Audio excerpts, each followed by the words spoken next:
Et salut à tous, c'est LegoSpeed et aujourd'hui on se retrouve dans une nouvelle vidéo. Une vidéo qui me donne le sourire car oui, aujourd'hui nous allons revenir sur les images officielles du 71 758, le 4-Weapon Blacksmith qui nous a été révélé cette nuit lors de l'événement en Chine. Alors on pensait qu'on allait avoir quelques petites images comme ça sur Instagram sans vraiment avoir des images sur place, mais il y en a eu finalement. Les gens ont pu filmer sur place, ont pu reposter en de très bonne qualité, ils ont pu voir le set comme ça de face, ils ont pu voir les figurines et tout.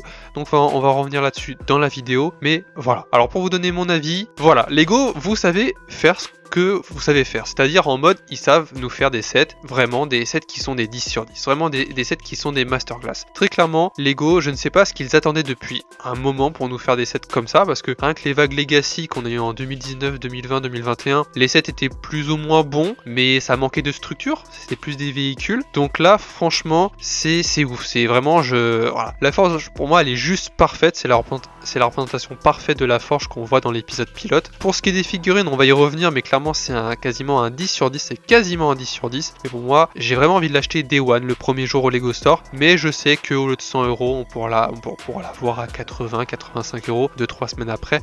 Donc il faudra être un peu patient, mais très clairement, si je peux, le premier jour Day One, je l'achète. Passons maintenant du coup à l'analyse du set, on va se calmer un petit peu et on va revenir en détail sur ce qu'il y a dedans. Donc déjà pour rappeler le prix, donc c'est 100 € et au niveau des pièces, c'est 1259 pièces dans la boîte. Alors rien que pour le visuel du coup de la boîte, c'est une claque visuelle, la forge avec les figurines qui sont mises en action au niveau de la devanture de la boîte ou à l'arrière de la boîte. Pour ce qui est de l'arrière de la boîte, on apprend qu'on pourra ouvrir du coup la structure, donc on pourra ouvrir la forge en deux en retirant au-dessus, on pourra retirer la moitié du toit pour vraiment pouvoir jouer à l'intérieur et reproduire des scènes qu'on a dans l'épisode pilote, donc ça va vraiment être cool de se le procurer, de l'acheter. Analysons les refs qui ont été disséminés un petit peu partout dans l'intérieur et l'extérieur. Alors au niveau de la forge avec Kai, nous avons le téléphone bleu qui est sur l'arrière, donc on peut voir vraiment que y a la ref par rapport aux mini épisodes. De l'autre côté, on a Wu avec le portrait de Rei et Maya derrière. On a quelques petites armes qui sont exposées comme ça par rapport aux différentes armes que Kai et Nia ont pu avoir dans des packs à l'époque en 2011. Également à l'étage, on aura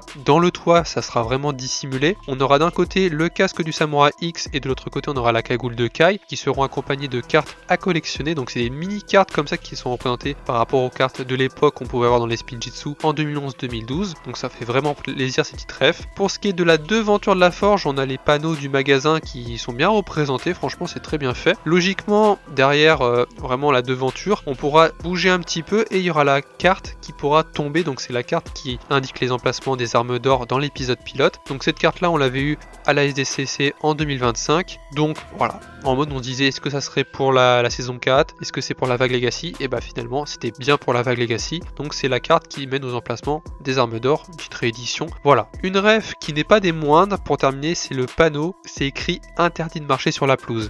Alors sauf que logiquement ce panneau se situe pas du tout à côté de la forge, mais il se situe je crois à côté d'un parc, un truc comme ça où il y avait Pitor et du coup Lloyd qui se promenaient, donc ils sont allés sur l'herbe quoi, mais du coup ça fait une petite ref par rapport à ça. Parlons maintenant des figurines, nous avons en premier Rei et Maya qui sont en tenue que l'on peut voir durant les flashbacks, donc en tenue de guerre serpentine.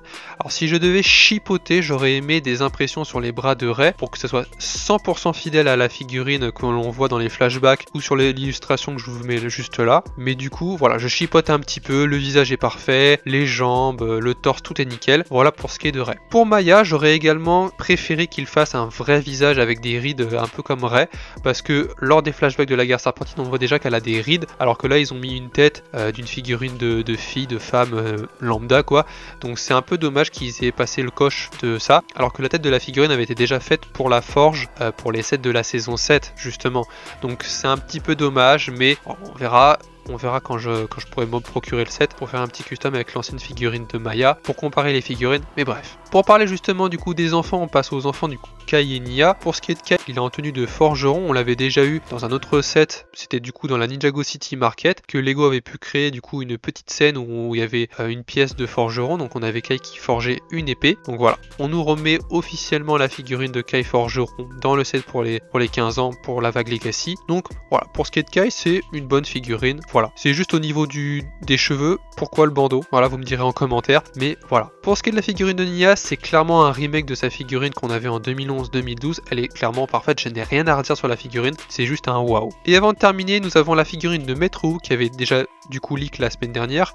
Alors je l'avais dit dans ma dernière vidéo, elle est très bien réalisée, franchement c'est une très bonne figurine au niveau du remake, c'est très bien fait. Et on termine avec le maître élémentaire de la Terre qui selon moi est bien réussi, même si je vais encore chipoter un petit peu sur quelques détails, même s'il fait que quelques courtes apparitions dans les flashbacks de la saison 4 parmi tous les autres maîtres élémentaires. Je trouve qu'au niveau du col, ils auraient pu faire un col un peu plus foncé, et pareil pour ce qui est du casque, je pense que Lego n'avait pas cette couleur là, à part s'ils l'ont, mais du coup ils ont mis un casque doré alors qu'il a un casque plutôt cuivre. C'est un petit peu dérangeant mais sans plus quoi, c'est vraiment, je chipote vraiment pour vraiment dire que le set est excellent à 90% et pas à 100%. Voilà. Avant de terminer la vidéo, je tiens à parler rapidement des autres ensembles de sets, car sur le socle avec la figurine du maître élémentaire de la Terre, on peut distinguer d'autres personnages en arrière-plan qui nous sont un petit peu teasés. Donc déjà on peut voir la maîtresse élémentaire de la foudre Libergarden qui sera dans le 71866, le Ninja Anniversary Display d'après les descriptions. Donc en parlant de description, dans le même temps où j'écrivais du coup cette vidéo,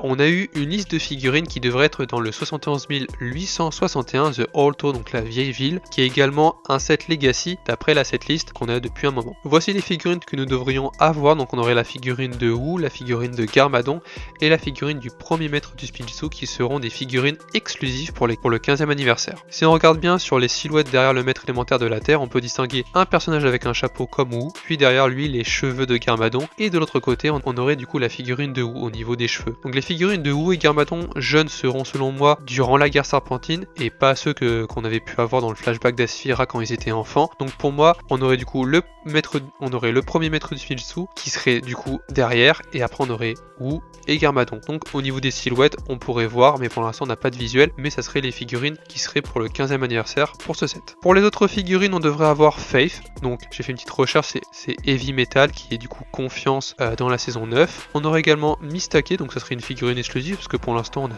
jamais eu Mistake en figurine. On aurait du coup le retour des figurines de Cruxacronix, le pourquoi dans ce set là. J'ai hâte d'avoir des leaks, des visuels par rapport à ce set. On aurait également une autre figurine de Garmadon, ça du coup de quelle époque? Sensei Garmadon, Lord Garmadon, saison 8, saison 1, saison 2, je sais pas, à 2 bras, 4 bras, bref, voilà. On aurait la figurine du coup de Ed, on n'aurait pas Edna, donc ça serait père adoptif de Jay. On aurait également encore la figurine de Wu, donc à quelle époque, hein, entre guillemets, en tenue de sensei, voilà, plus jeune, je ne sais pas, voilà, on n'a pas plus d'informations. On aurait du coup la figurine du Docteur Julien, donc ça serait une figurine exclusive, mais ça serait pas une figurine exclusive pour le 15e anniversaire, ça serait une figurine exclusive au set. On aurait également Harumi qui ferait son retour en figurine, donc je me demande du coup quelle tenue ils vont faire pour Harumi, parce que je crois que Harumi, toutes ces tenues ont été faites jusqu'à présent. Voilà, vous me direz le contraire en commentaire, il me semble, mais je crois qu'il n'y a pas d'autres tenues. Pour ce qui est de Postman, c'est le facteur, donc c'est une réédition qui est faite du coup par rapport à la figurine qui a été faite dans le temple de l'Airjitsu. Donc personnellement, vu que j'ai le temple de l'Airjitsu, je pourrais faire un petit comparatif, mais voilà, on aura du coup le facteur et le Travel Agent Thief, donc ça serait peut-être Ronin ou un chasseur de primes, parce que quand j'ai mis Travel Agent Thief personnage de Ninjago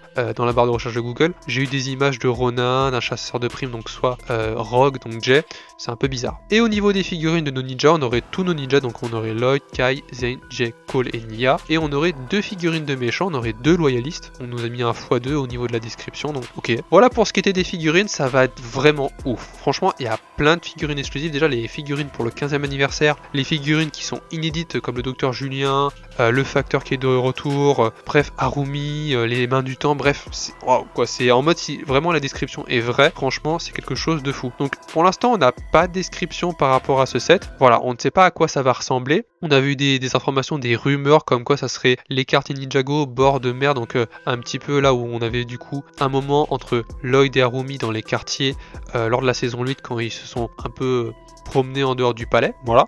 Alors je vais essayer de deviner les deux dernières figurines qu'on pourrait avoir dans les autres sets, donc ça serait plutôt logique vu que janvier pour l'instant c'est complet. Pour ce qui est des sets de mars, on en aurait seulement 2. Pour ce qui est de juin, on devrait avoir 10 boîtes. On ne sait pas ce que ça serait. Donc logiquement, ça serait pour le mois de juin les autres boîtes Legacy. Donc on pourrait avoir 1 ou 2 boîtes Legacy en fonction des 2 figurines restantes qui nous restent. Donc la dernière silhouette à gauche, je dirais que c'est peut-être le maître élémentaire de la glace. Au niveau des cheveux, ça fait un peu penser à lui. Et pour la dernière figurine à droite, je ne sais pas trop. J'ai l'impression que ça pourrait être une femme, la maîtresse élémentaire de l'ombre au niveau de ses cheveux. Mais à voir si ça serait une autre figurine. Je suis pas forcément sûr. Je mets pas forcément une pièce sur la maîtresse élémentaire de l'ombre.